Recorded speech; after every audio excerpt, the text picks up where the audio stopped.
My name is Brad Brooks. I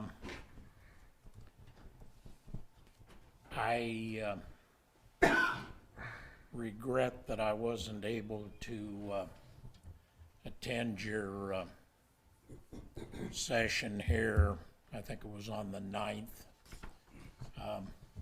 It actually came and went before I even knew that there was anything on the table, but Kind of missed you too.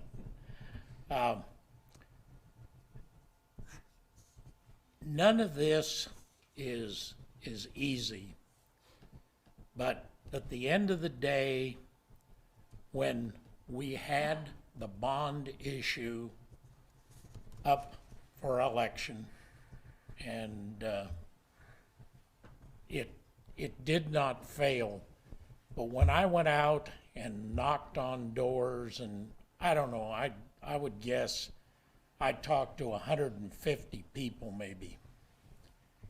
And the one thing that I heard was, if you hadn't have lumped them all together, if you'd have split them out, the two things that they really wanted were the police department and the streets. And, okay, we got our butts kicked on the bond issue. And yet, now, when we're talking about the two things that everybody claimed they wanted seen done, we're running into more roadblocks. At the end of the day, everybody drives on these streets in the city of Norfolk. Consequently, they ought to have to help fund them to improve them. The police station, I guarantee you that if somebody gets their house broken into, or they need this investigated or whatever, they're gonna come calling on the police department. So why can't we get these things taken care of? There's gonna have to be some tough decisions made.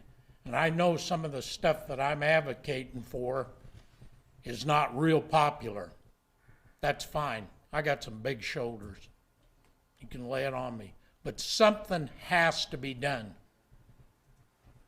I made a few trips around town today, and I'm more convinced than ever that our roads are in terrible shape.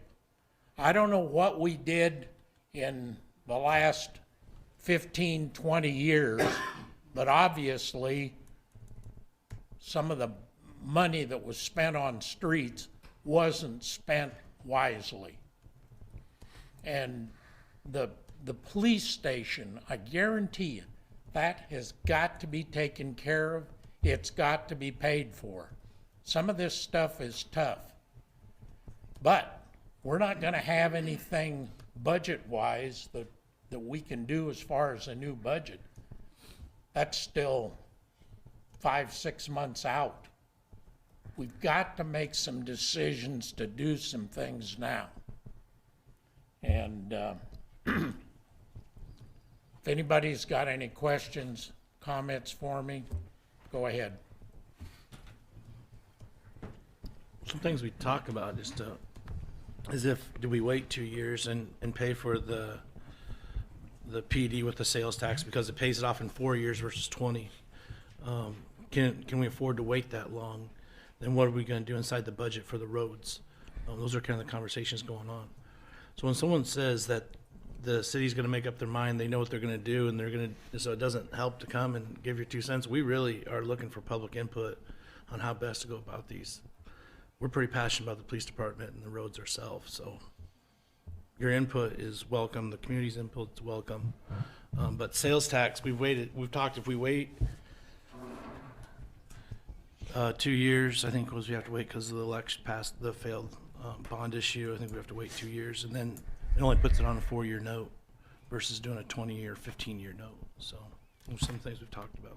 Right, and today is just about PD expansion for the most part. I mean, we're talking about the occupation tax on alcohol. We can't do alcohol for both, right, Aunt Randy? We couldn't afford that with the numbers. I mean, we couldn't, there's no way we could do PD in streets just on alcohol occupation tax. Your alcohol occupation tax would raise about $733,000. Right. So you could put that much to your streets or that much towards debt service. Right. So essentially, with both streets and PD, I think we'd have to wait 18 months. So I think to sum up, we're hearing they're both immediate needs, and Councilman McCarthy, you're right. Tonight we're here to talk about the idea of a alcohol tax to fund the police station. The reason, and to Councilman Webb's point, the reason we're having these input sessions is to hear from citizens about priorities and reasonable ways to fund them. Again, last council meeting, we had an input session talking about occupation taxes, lodging taxes for both street repair and police. I think we got a strong sense that we needed to dig deeper in the budget regarding streets and find creative ways to dedicate more resources immediately to streets. We also realized that, according to citizens, we have an immediate priority in police station expansion. And so I think staff worked creatively to put out different ideas for the public to consider in that regard. And that's why we're here talking about an alcohol tax. I like the idea because it is specialized enough to just be on alcohol. If it was a food and beverage tax, we'd be talking about taxing all food and beverages. And while some might make the argument that any amount of going out to eat somewhere is a luxury, today's world, it's not so much. It's almost a requirement that a lot of families have. Sometimes it just happens. But you can make the argument that alcohol is a luxury item. Nobody has to go have a beer or have a glass of wine with dinner. And so we're trying to find, I think, the purpose of us being here today is find reasonable ways to more immediately get these projects done. So I'd be interested in your opinion, Brad, on this specifically, the 3% alcohol tax, to raise the funds needed to issue a bond to get started on the police station as soon as we can.